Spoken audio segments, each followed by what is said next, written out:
Welcome viewers. और बात करूंगा एनबीसीसी स्टॉक के बारे में। इसमें मैं लगातार वीडियो शेयर कर रहा हूं और आज से नहीं 5-6 साल पहले से ही वीडियो बनाए मैंने इसके ऊपर। आप लोग जो नए हो उनसे कहूँगा भाई देख लेना, पहले के वीडियो ही पड़े हैं। और जब मैंने इस पर वीडियो बताया है या बनाया है या अपना व्यू शेयर किया है तब रिएक्शन भी दिखा है मार्केट के अंदर।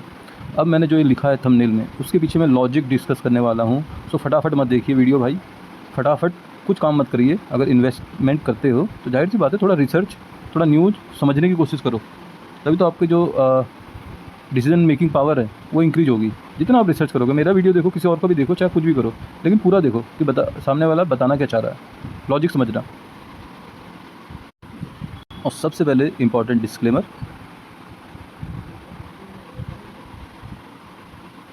जो लोग थोड़ा सा टेक्निकल को कम समझते हैं, मैं थोड़ा आराम से बारीकी से समझाने की कोशिश करूँगा।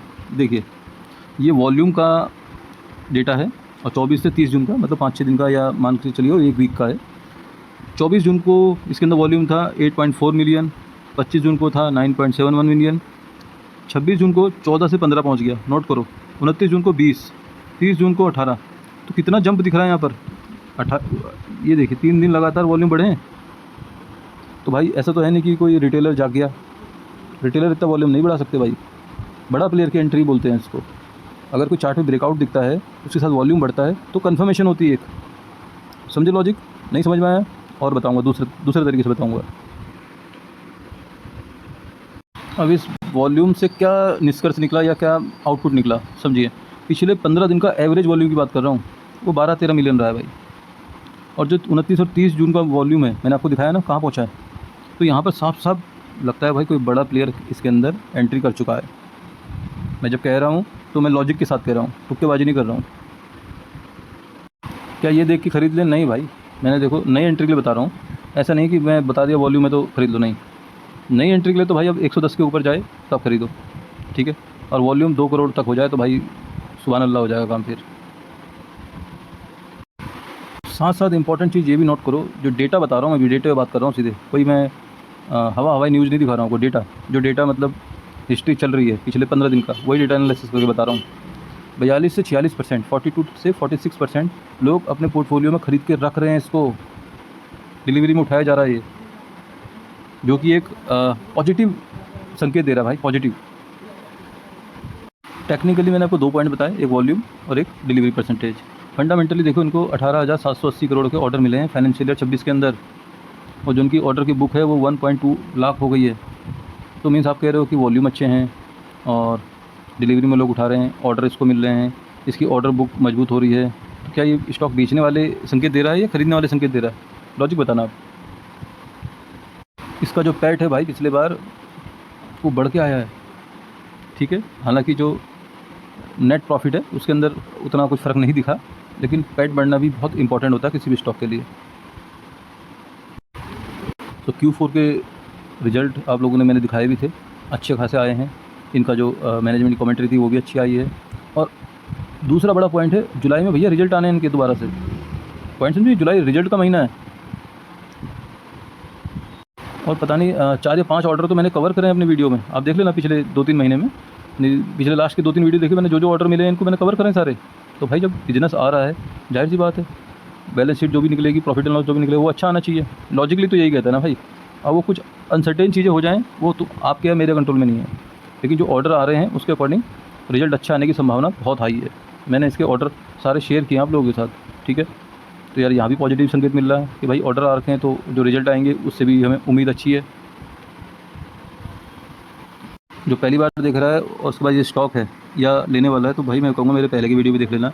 ये जो इसमें सारी ट्रेंड लाइन पड़ी हुई ना, पहले की है, ऐसा नहीं है। जब ये यहीं कहीं पर था तब मैंने बोला था भाई ये पैटर्न, ये देखिए ये पैटर्न मैंने बता के दिखाया था। इसका मैंने शायद वीडियो में थंबनेल भी लिखा था ये वाला, ठीक है। और इसके अकॉर्डिंग मैंने टारगेट कहाँ तक बताया था, मैं दोबारा बताने वाला हूँ।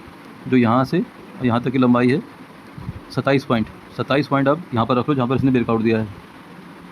यहाँ से ब्रेकआउट आया ना 27 पॉइंट, यहाँ से देखो, ये देखो एग्जैक्ट रेजिस्टेंस के पास जा रहा है, जो सप्लाई जोन है इसका 128, जो मैंने ऑलरेडी कवर किया था भाई कि यहाँ पर देखो 128 पे यहाँ पर सप्लाई जोन है। तो मीन्स अभी जो हेड एंड शोल्डर पैटर्न है इसके अंदर, ये वाला दिख रहा है आपको, ये वाला, इसका भी टारगेट पेंडिंग है ऊपर का, ऑलरेडी ब्रेकआउट किया हुआ है, रीटेस्ट किया हुआ है। तो यहाँ से भी हमें पॉजिटिव संकेत मिल रहा है। अब कह रहे होंगे नीचे क्यों आ रहा है, उसको भी समझते हैं।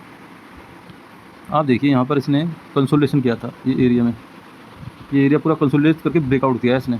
तो इस ब्रेकआउट को हम कह सकते हैं कॉन्फिडेंस वाला ब्रेकआउट बोल सकते हैं, क्योंकि भाई अगर सीधे सीधे जाता तब नीचे भी आ सकता था, लेकिन यहाँ पर इसने कंसोलिडेशन किया है।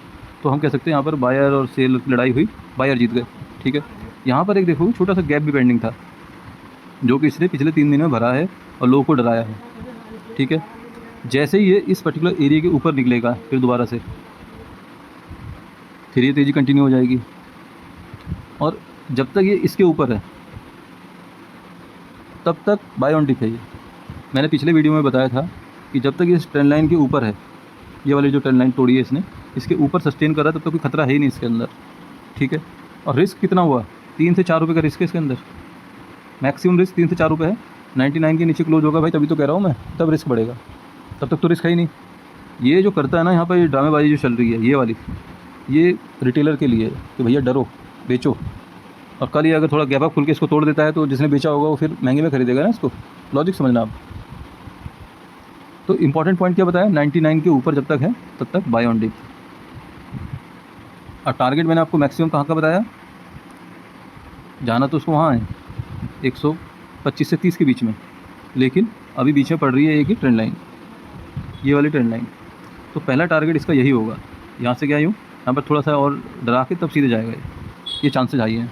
ठीक है, पहला टारगेट ये, दूसरा टारगेट ये, स्टॉप लॉस मान लो, या कहाँ पर उसमें पैनिक आ जाएगा इस ट्रेंड लाइन के नीचे, जो कि अभी बहुत दूर है, 5 रुपये का लेवल है। इस स्टॉक के अंदर मुझे बस गड़बड़ एक ही बात लगती है, just to be very frank, भाई कि ग्लोबल सेंटीमेंट ख़राब ना हो जाए, फिर यूएस ईरान कुछ कर दे कांड, वो सब अलग है भाई, वो बियॉन्ड द कंट्रोल है, किसी के कंट्रोल में नहीं है। फंडामेंटली टेक्निकली हर पैमाने में ये फिट बैठ रहा है कि भैया इसने आगे बढ़ना है चारों तरफ से। सो लॉजिक समझ में आया तो भाई देखो, इतनी मेहनत करी है, इतना रिसर्च करा था, डाटा वाटा ढूंढ के करा है मैंने काम, तो भाई वीडियो को लाइक भी करा करो और चैनल को सब्सक्राइब करा करो। मिलते हैं नेक्स्ट वीडियो में, थैंक यू वेरी मच।